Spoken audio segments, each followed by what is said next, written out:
महावितरण कंपनीच्या गलथान कारभारामुळे शहरातील वीज ग्राहक त्रस्त झाले आहेत।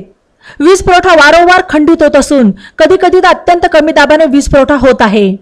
त्यामुळे नागरिकांच्या घरातील इलेक्ट्रॉनिक उपकरणे जळणे, नादुरुस्त होऊन मोठे नुकसान होत आहे।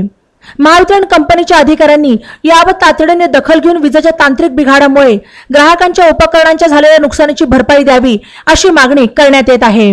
शहरातील मुकुंदनगर परिसरात मागील 15 दिवसांपासून विजेचा खेळखंडोबा सुरू आहे। रमजान सणाच्या काळातही वीज पुरवठा वारंवार खंडित होत होता। मागील काही दिवसांपासून मुकुंदनगरच्या काही भागात उच्च दाब तर काही भागात अत्यंत कमी दाबाने वीज पुरवठा होत असल्याने नागरिकांच्या घरातील टीव्ही, फ्रीज, कूलर, मिक्सर यासह वायर जळून मोठे नुकसान झाले आहे। नागरिकांच्या नुकसानीला महावितरण कंपनी जबाबदार असून झालेल्या नुकसानीची ग्राहकांना भरपाई द्यावी, अन्यथा कंपनीच्या कार्यालयासमोर उपोषणास बसण्याचा इशारा नागरिकांनी दिला।